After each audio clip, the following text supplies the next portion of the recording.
Alors, je vais vous laisser vous présenter toutes les deux et savoir aussi en fait votre motivation par rapport à votre projet, comment il est né en fait ce projet. Je m'appelle Francisca Francis, je suis artiste et c'est Margot Hermin. Je suis aussi artiste et on est en fin de cursus pour les études.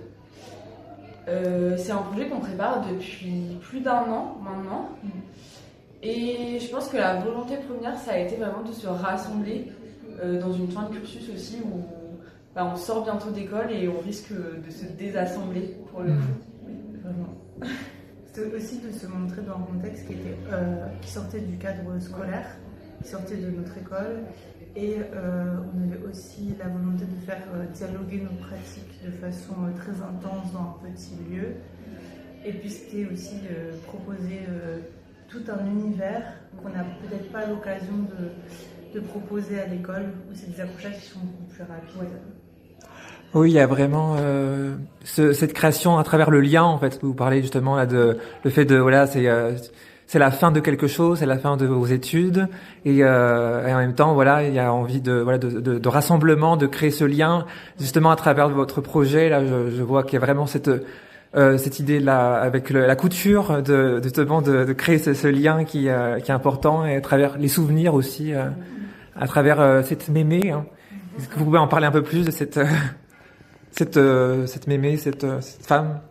Alors en fait du coup il y a plusieurs pièces en fait on est 3 artistes et du coup il y a nos pièces qui dialoguent entre elles. Moi dans le film que je présente qui s'appelle L'envol des nappes, je parle de ma mémé qui est donc mon arrière-grand-mère et en fait j'interroge ma grand-mère sur sa vie puisque j'ai en fait aucune idée de ce qu'elle a fait et donc j'essaye de retisser des héritages que j'ai pas connus. Et en fait, ce qui est intéressant, c'est que dans mes pièces, mais aussi dans celle de Margot et celle d'Ayla, qui aussi partage ce lieu avec nous et qui a aussi créé l'exposition, on parle quand même beaucoup d'héritage et de filiation. Dans le travail de Margot aussi. Oui, moi je vais beaucoup parler de la famille, mais aussi du lieu familial dans lequel on va trouver du réconfort, mais aussi parfois pas du tout de réconfort. Ouais. Parfois beaucoup de tristesse et beaucoup de peur aussi. Et moi, c'est ces choses-là que je viens explorer, de quelles traces ça laisse sur les générations qui suivent et aussi sur les objets. Oui. Ce qui fait apparaître donc, cette installation de cuillère.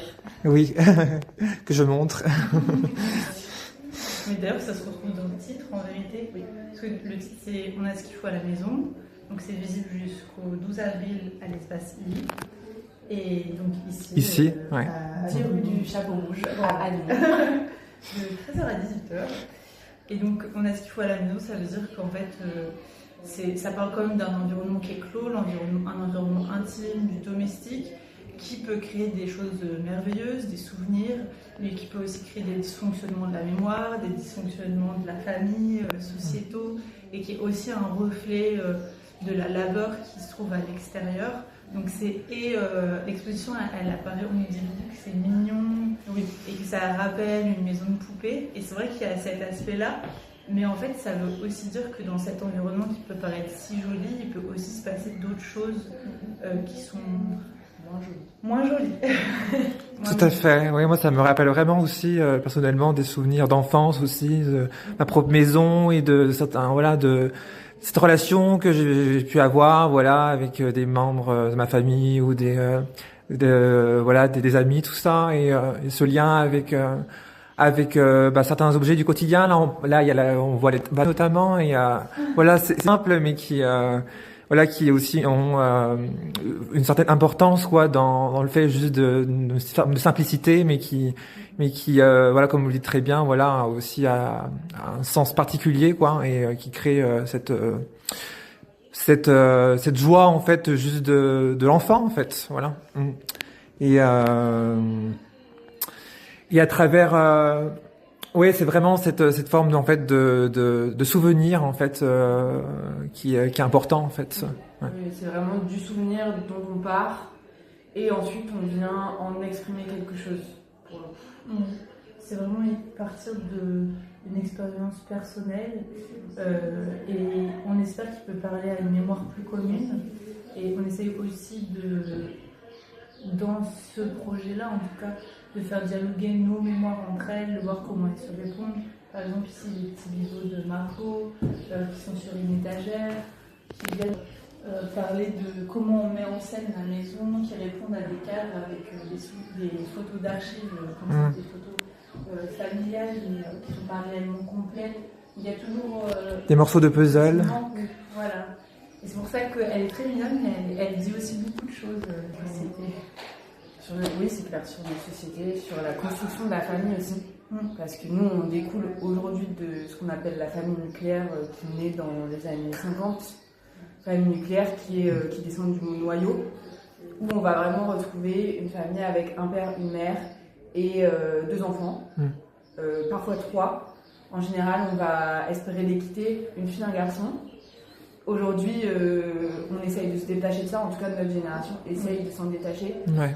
Aussi parce qu'on commence à construire plein d'autres façons de faire famille. Et ça, c'est important aussi d'en parler. Et c'est important aussi de parler du fait que la famille nucléaire, ça a apporté beaucoup de choses, mais ça a aussi apporté beaucoup de choses pas si belles et pas si bien. Et c'est important d'en parler. Ouais, c'est sortir du cadre et avec des valeurs en fait qui nous correspondent. Comment on veut créer famille à notre manière et aussi cette exposition, c'est aussi à travers des morceaux de puzzle aussi sortir la maison du cadre aussi et de la montrer. Aussi l'exposer, mais aussi du coup on l'expose dans tous les sens du terme parce qu'on montre ce qu'elle peut être, mais ce qu'elle est aussi parfois qui est beaucoup moins fonctionnel en fait. Et comment ça nous touche. Ouais, c'est exactement. Et comment vous définissez en tant qu'artiste, parce que tu m'as parlé que vous êtes tous les deux artistes, voilà. Et est-ce que vous pouvez parler un petit peu plus de votre pratique, ouais. Je vais commencer. Juste à noter qu'il y a une autre artiste qui partage l'expression avec nous qui s'appelle Ella. Qui est présente aujourd'hui, mais qui sera présente normalement cette semaine. La semaine qui arrive là. Donc moi ma pratique, elle questionne la question de la mémoire, du souvenir et évidemment sa disparition. Et comment on fait avec la disparition, comment on fait avec le manque, qu'est-ce qu'on vient combler dans ces vides. Et donc, évidemment, ça a pris quand même partie sur le thème de la famille, de l'héritage, mais j'essaie de l'ouvrir à des choses qui vont aussi raconter l'histoire d'autres personnes. J'aime beaucoup travailler avec des groupes autres que... des groupes autrui, en tout cas, qui vont parler d'autres choses que de mon histoire à moi. Mais dans cette exposition, par contre, c'est très... j'ai l'impression que les pièces sont quand même très personnelles et centrées sur nos histoires. Mais du coup, c'est des choses qui... C'est généralement des pièces qui sont plutôt de l'ordre du presque visible et de la petite altération, comme la disparition de la mémoire, qui est en fait très sinueuse, qu'on n'aperçoit pas et qu'on voit que quand c'est trop tard. Ouais. Voilà. Et moi, du coup, avec Candice, on a des pratiques qui quand même se recroisent pas mal. C'est aussi pour ça qu'on fait cette exposition. Mais moi, je vais vraiment chercher le souvenir, plutôt le souvenir traumatique. Et je vais vraiment venir chercher par les formes, mais aussi par les objets et par les odeurs, quelles traces ça laisse sur l'individu, notamment sur l'enfant. Et du coup, je vais vraiment essayer de recréer tout un langage de formes, aussi par le prisme de l'enfant, de l'enfance, pardon. Et notamment avec donc ces petites formes qui viennent être construites, où c'est des fragments de souvenirs que j'ai dans ma tête, mais c'est aussi des réinterprétations d'objets que j'ai connus et qui viennent prendre d'autres formes maintenant que je suis adulte et que je suis artiste. Et donc il va vraiment y avoir une recherche de raviver le souvenir par les formes, les odeurs, les couleurs, et donc vraiment de recréer un langage qui est propre à toutes ces histoires. Oui, en tout cas moi ça me parle parce que c'est une forme qui permet justement de délivrer des émotions brutes et les personnes qui viennent ici et qui sont touchées justement par ces émotions qui peuvent toucher tout un chacun. C'est une forme aussi à travers les objets, à travers un univers artistique, de délivrer aussi de toucher en fait des émotions passées qui ont pu être importantes pour la personne, quoi. Et c'est ça aussi la création, c'est pouvoir aussi c'est une forme de thérapie. Je vois dans votre projet aussi, c'est un peu comme une forme de thérapie. Moi, j'ai un peu cette voilà. Enfin, moi, ça me parle de ce côté-là. Ça me parle de ce côté-là parce que c'est un peu l'art aussi. Elle a un peu cette forme-là aussi. Tout dépend un peu comment on la voit après, mais en tout cas, c'est intéressant par rapport à ça aussi. Et est-ce que vous êtes sensible, parce que voilà, mon podcast est aussi lié à la poésie. Est-ce que vous êtes sensible à la poésie et comment ça peut être aussi lié à tout ça, quoi? Alors moi j'ai été très sensible depuis très longtemps à la poésie, dans le sens où j'ai toujours beaucoup écrit. Pendant mon parcours aux Beaux-Arts, j'ai beaucoup écrit.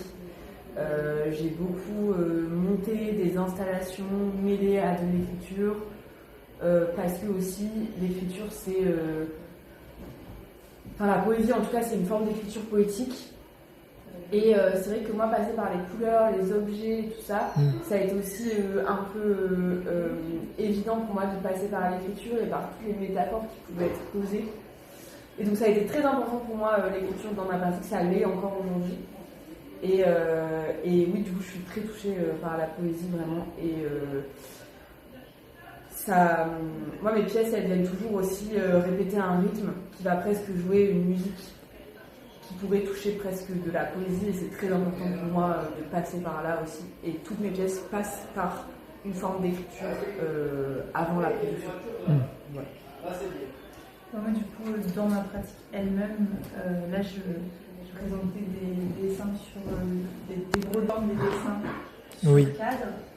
En fait, je fais aussi des dessins sur papier ou sur tissu, et généralement les formes sont quand même accompagnées je ne sais pas si c'est vraiment la poésie, mais c'est plus des vers libres qui permettent parfois de donner des indices sur ce qui est dessiné. Et moi j'aime beaucoup l'idée aussi que les formes sont en elles-mêmes, en soi, une forme de vers et de poème. Et comme Margot, mes pièces fonctionnent beaucoup, pas en série, mais en éléments qui viennent se compléter et qui, à la fin, décrivent quelque chose. Moi, j'ai beaucoup lu de poésie, notamment américaine et anglaise, mais je pense que ça m'aide beaucoup à trouver des témoignages du passé qui m'inspirent et que je reporte sur le présent, puisque dans ma pratique, la superposition de temps passé et présent, de modernité et de ce que j'ai oublié ou ce que je n'ai jamais connu est assez majeur. Donc parfois je me source aussi de ça. Ouais, parce que en fait c'est une recherche de sens, la poésie aussi à travers justement toute forme de poésie. Tu as parlé de couleurs, de rythme, et c'est ça, c'est le fait de poser justement, d'exprimer en fait sous forme de vers libres et d'expression libre. Ça permet d'exprimer son langage finalement, et de la recherche. C'est la recherche de sens finalement aussi pour compléter un puzzle aussi à travers des émotions et notre vie passée aussi qui a été quelquefois qu'on a pu oublier certains passages un peu de nos vies parce qu'il y a eu des choses qui nous ont perturbés, etc. quoi. Voilà. Merci beaucoup. Rappelez-moi quand même votre projet, le nom de projet. Donc c'est une exposition qui s'appelle On a ce qu'il faut à la maison. C'est visible à l'espace I, qui est 10 rue du Chapeau Rouge à Avignon, jusqu'au 12 avril à 17h. 12 avril, on fait un finissage, et sinon on est ouvert tous les jours de 13h à 18h. Et ce serait un plaisir de vous accueillir. Voilà. Très bien, merci beaucoup. Merci à toi.